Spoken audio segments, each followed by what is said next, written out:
Bom, continuando então nosso curso de sistemas térmicos, tá? Hoje a gente vai para a nossa aula número 14, tá?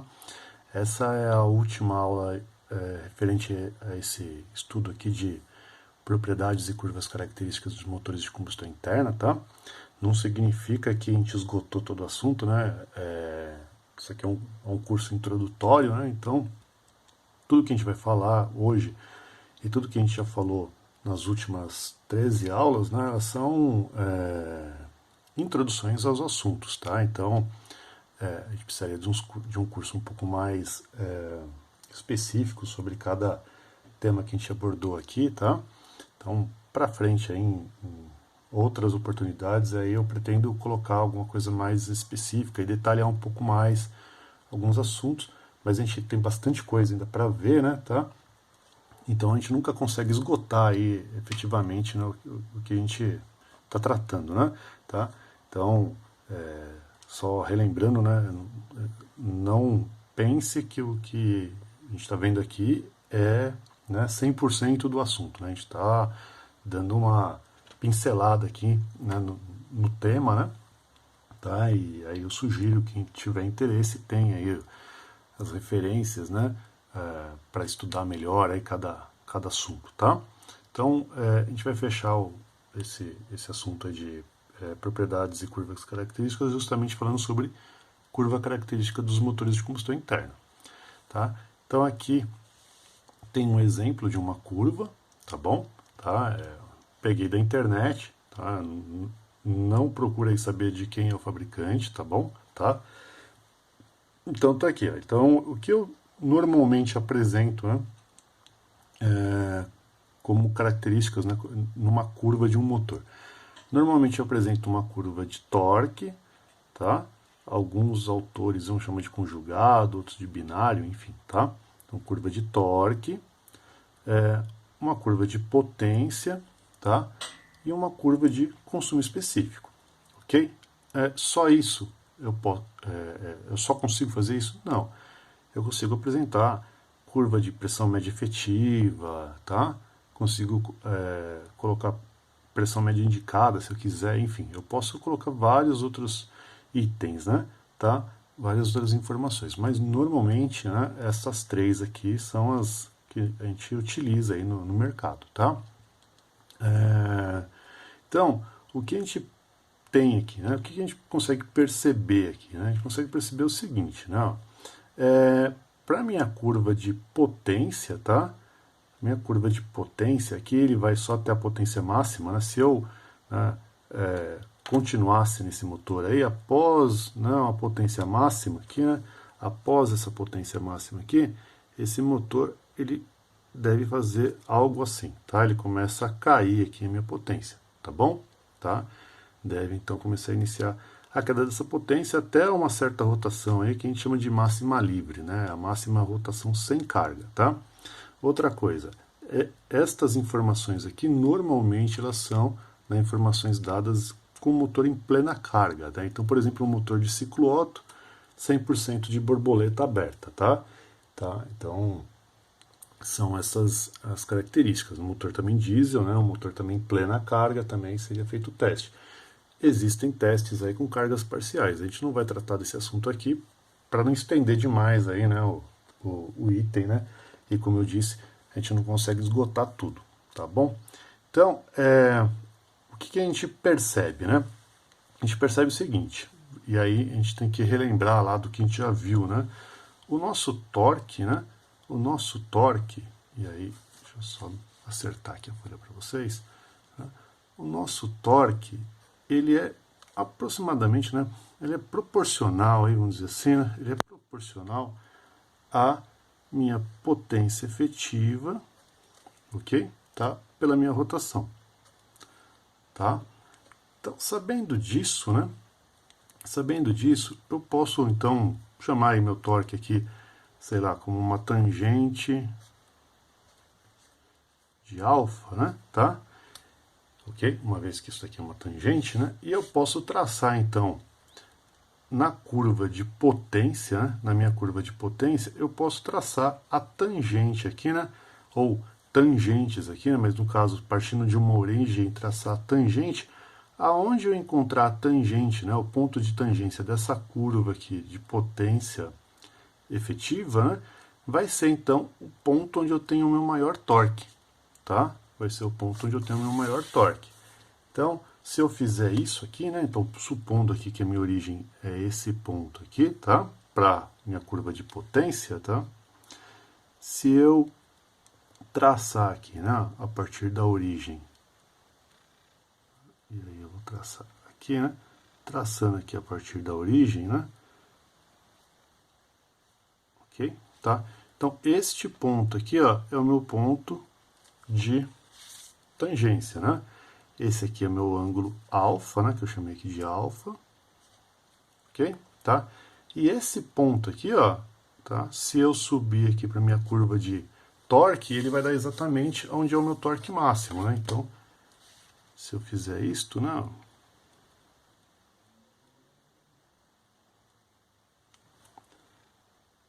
Aproximadamente igual, né? Tá ok? Tá? Então, este ponto aqui, ó, é o meu ponto, então, de torque máximo.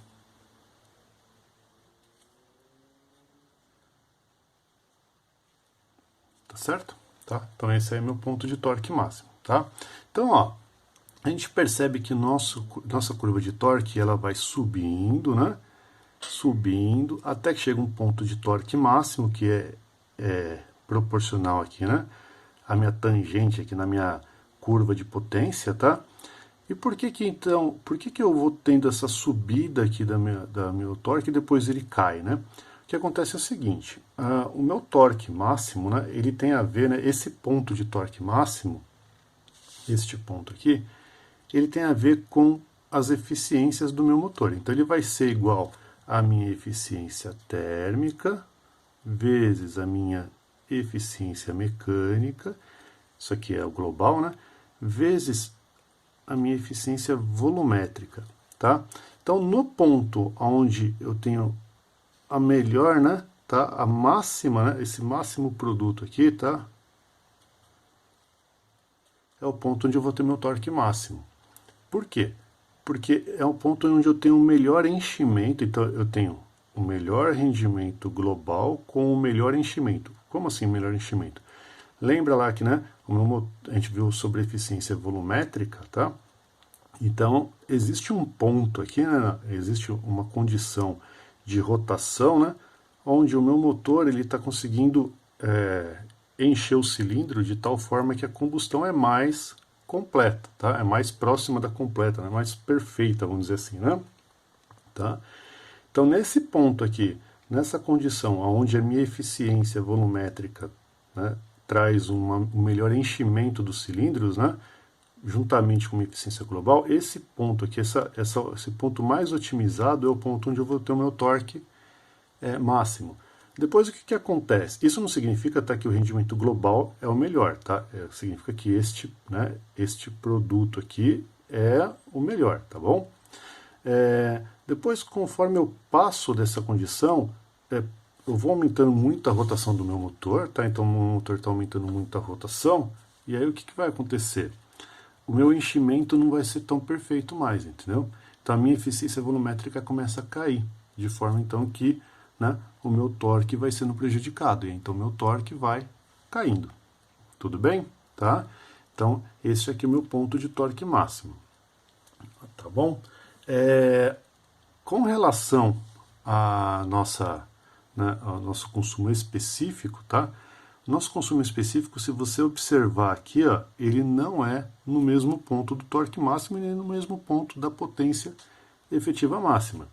Então, por exemplo, para este motor, né, meu consumo específico mínimo, né, tá, o meu mínimo consumo específico, ou seja, a condição de melhor consumo, está por aqui, né? Ok? Tá? Então, esse daí é o meu consumo específico mínimo. Então, vou colocar aqui, ó, consumo específico mínimo, ok? Esse consumo específico mínimo aqui, ele é inversamente proporcional à minha curva de rendimento global, tá? Então, o meu rendimento global vai aumentando, chega um ponto onde eu tenho o meu máximo rendimento global. O máximo rendimento global é o ponto, né? É o ponto aqui onde eu tenho eficiência térmica vezes eficiência mecânica máxima, né? Tá? Então, o meu consumo específico mínimo, ele é inversamente proporcional, tá? Inversamente proporcional ao meu rendimento global máximo. Então, o ponto onde eu tenho meu consumo específico mínimo vai ser, né? Ele vai se dar, né? Em rendimento global máximo. Tá bom?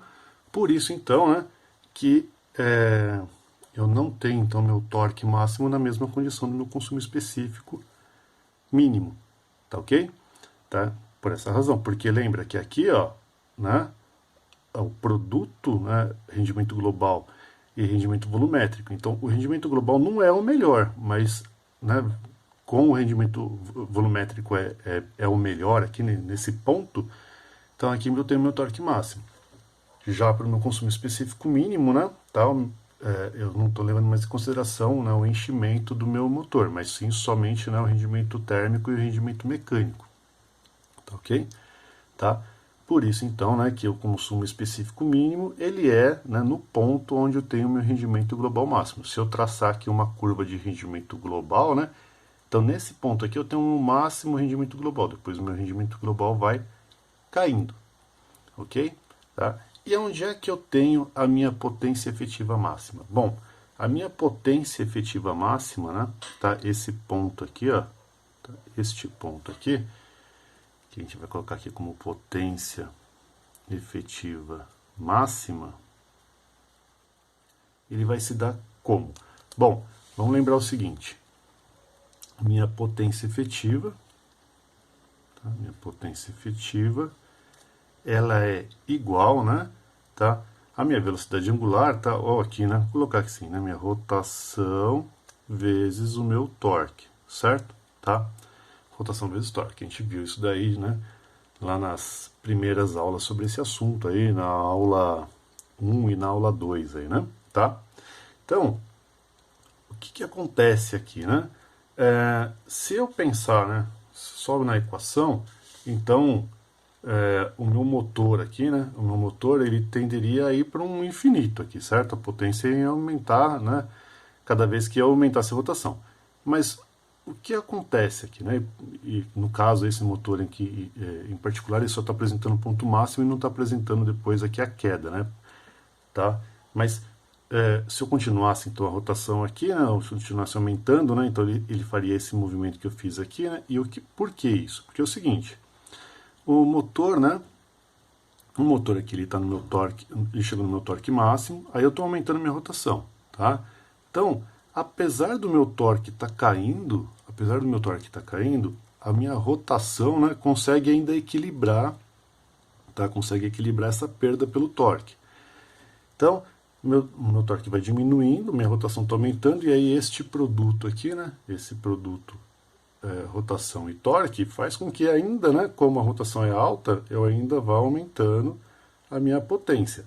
Vai chegar um ponto, tá? Chega um determinado instante aonde, por mais que eu aumente minha rotação, tá? Por mais que eu aumente minha rotação,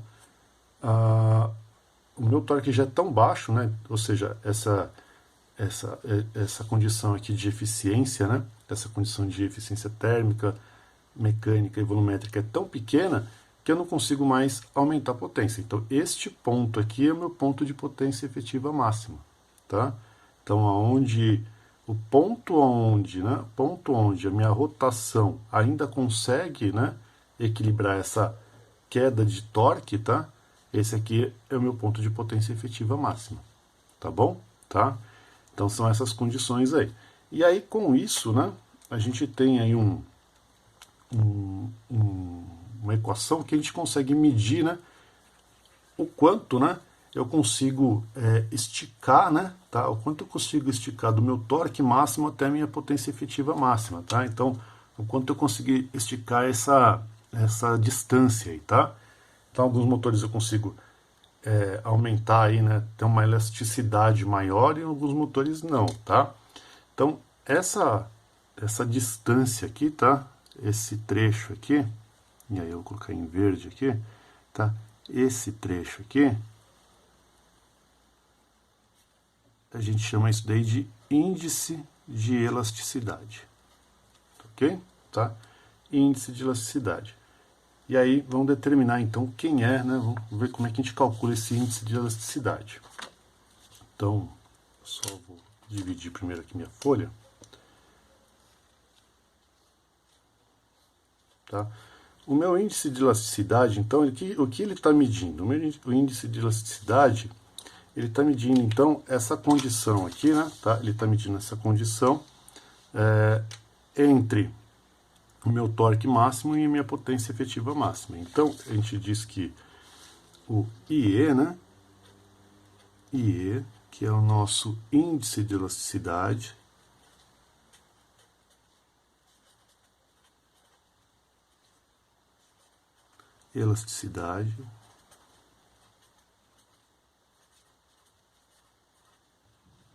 tá? Ele vai ser igual, né? Ele é igual ao meu torque máximo, tá? Dividido pelo o meu torque na minha potência efetiva máxima, tá? Isso aí, né? Opa, desculpa aqui, vezes, né? A minha rotação na minha potência efetiva máxima, tá? Pela minha rotação no meu torque máximo, tá bom? Tá? Então isso aqui é o meu índice de elasticidade. Então se eu pegar aqui este motor, né? Se eu pegar esse motor aqui, eu tenho aqui o meu torque máximo, né? O meu torque máximo está nessa posição aqui, 100,7 kgfm. O meu torque na potência efetiva máxima vai ser aproximadamente aí 65 kgfm, né? Tá ok? Então, se eu pegar aqui um pelo outro, né? Tá? Eu tenho este lado aqui, tá? Vezes a rotação na minha potência efetiva máxima. Então, a rotação na minha potência efetiva máxima aqui, por volta aí de 2.200, tá? Sobre a minha rotação no meu torque máximo aí, que tá dando por volta aí de 1.400, 1.450 RPM, tá? Então, tem esse lado, multiplicando um pelo outro, eu tenho aí meu índice de elasticidade, tá? Então, quer dizer, né, isso significa o quanto que, né, eu estiquei aqui, o quanto que eu consegui do meu torque máximo, quanto que eu consegui, né, aproveitar o motor, né, tá? Aproveitar de rotação do motor para chegar até minha potência efetiva máxima, tá, ok? Tá? Então é isso que a gente tem aí como sendo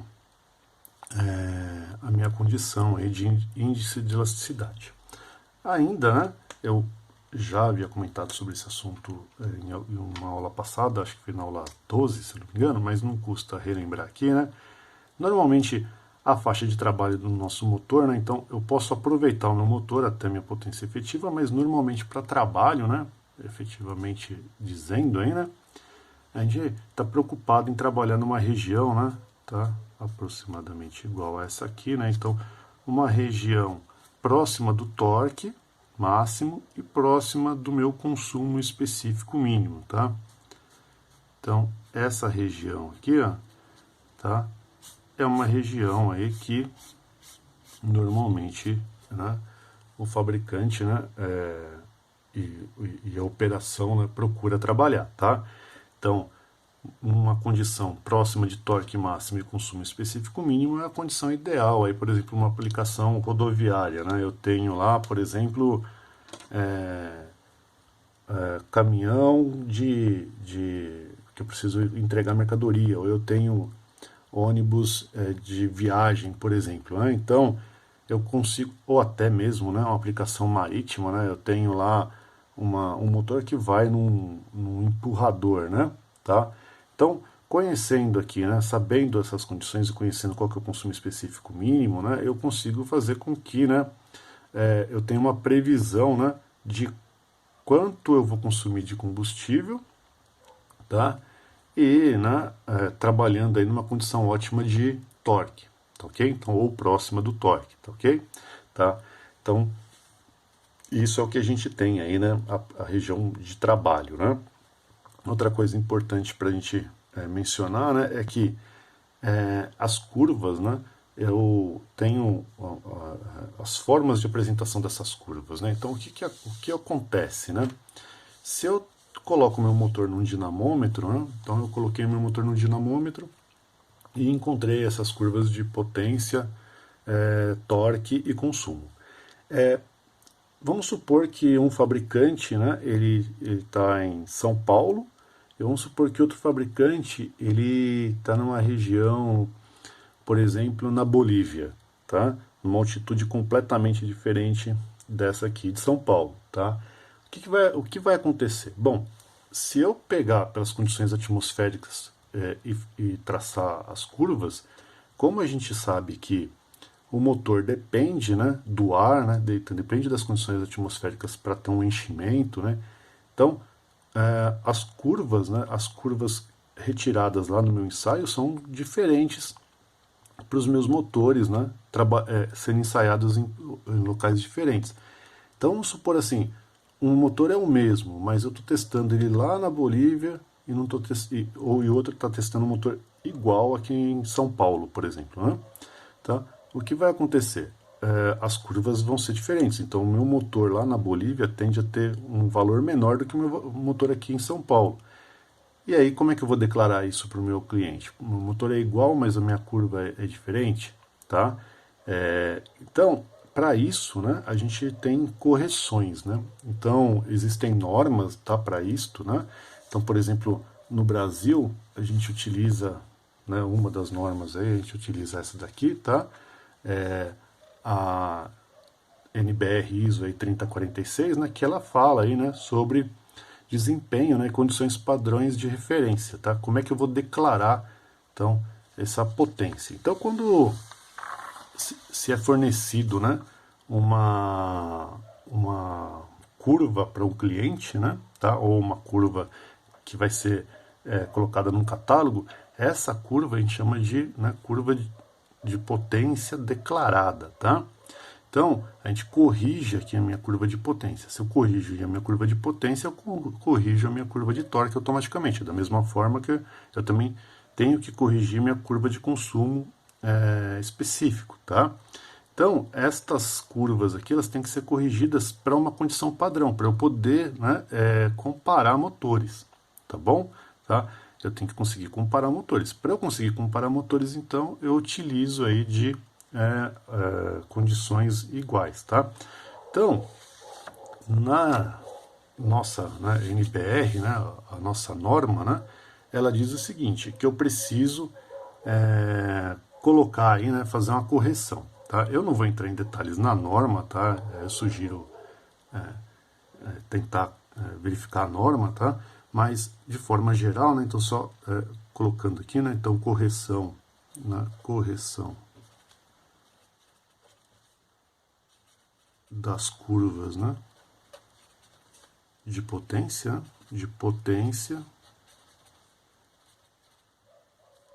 e consumo específico, né?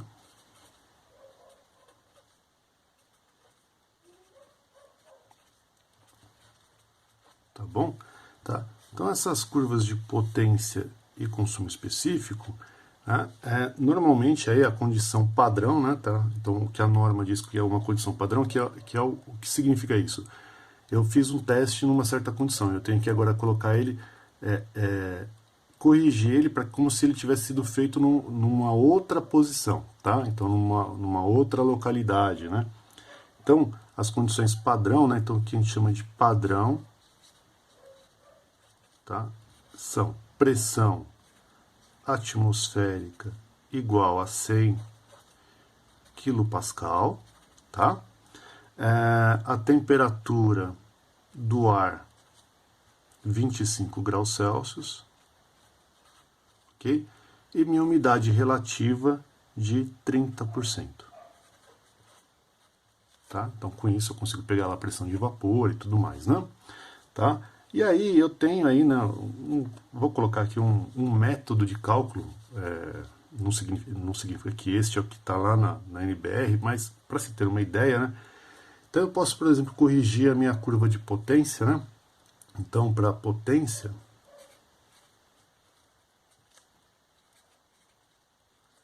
tá? Eu posso corrigir ela por essa equação aqui, né? Então, para a potência, então, o meu fator de correção ficaria sendo assim, ó, a minha pressão padrão, tá? Então, a pressão atmosférica padrão sobre a pressão atmosférica local, tá? No meu local, menos a minha pressão parcial de vapor, tá? Lá no local, tá? Também no local. Vezes, tá? A raiz aí da minha temperatura, tá? No local medido, tá? Então, minha temperatura atmosférica local, tá? Pela minha temperatura padrão, que é aquela temperatura do ar lá, que eu vou colocar aqui como sendo PD. Ok? Tá?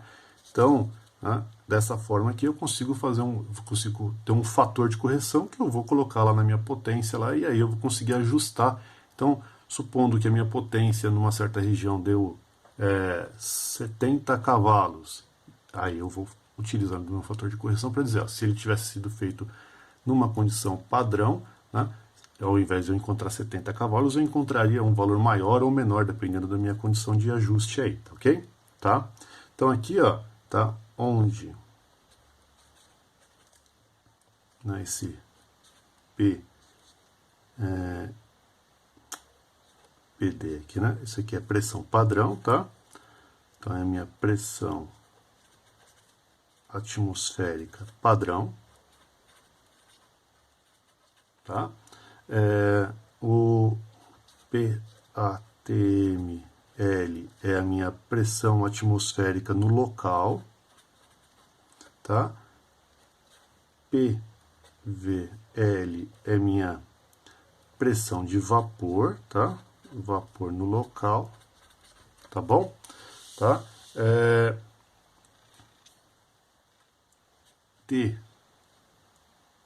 TATML é minha temperatura atmosférica no local, tá? E TPD é igual a minha temperatura padrão. Tá? Com isso, então, eu corrijo aí, né? De uma forma geral aí, tá? Para você ter uma ideia, eu consigo corrigir aí a potência do meu motor. E se for o consumo específico? Se for o consumo, tá? Específico, né? Para o meu consumo específico, a minha correção de forma geral, tá? Não significa que isso é o que está na norma, tá? Então, meu fator de correção do consumo, tá? Vai ser a raiz da minha temperatura medida, né? Desculpa, da minha temperatura padrão, né? PD, sobre a minha temperatura atmosférica no local, tá ok? Tá? Então, com isso aí eu consigo realizar a minha correção, né? De potência e torque aí para cada determinada área. E só para fechar, né? Tá? Falando ainda um pouquinho mais aí de consumo específico, normalmente, né? Quando eu faço um teste de consumo, né? Eu pretendo ter algumas curvas, né, de desempenho, tá bom? Então aqui está sendo mostrado aqui algumas curvas de desempenho, tá? Só para você ter uma ideia, né? Então essa aqui é uma curva de desempenho de um motor de ciclo Otto, essa aqui é uma curva de desempenho de um motor de ciclo diesel, né? Você nota aqui que no motor de ciclo Otto eu tenho uma distância, né, uma diferença grande entre o menor consumo e o máximo consumo, né? E já no motor de ciclo diesel isso não é, né? Isso já é mais próximo, né? Isso se dá aqui pela eficiência de enchimento, né? Então aqui no meu motor de ciclo diesel, normalmente eu trabalho com excesso de ar, tá? Então, isso faz com que a minha combustão seja um pouco melhor aí, então né, a minha eficiência global, né, ela não vai variar tanto, né? Tá? Então tem curvas mais planas aí, né? Já no meu motor de ciclo Otto, né, eu trabalho com uma mistura um pouco mais rica, né? E aí então isso faz com que eu tenha uma variação grande, tá, entre os consumos no motor, tá ok? Então foi isso que eu tinha para passar para vocês sobre esse assunto, tá? Lembrando aí que a gente não esgotou todo o assunto, tá? E aí a gente pode tratar de coisas mais específicas para frente, tá bom? Tá? E aí depois então a gente entra num outro item ainda sobre motores de combustão interna, tá? Até mais então.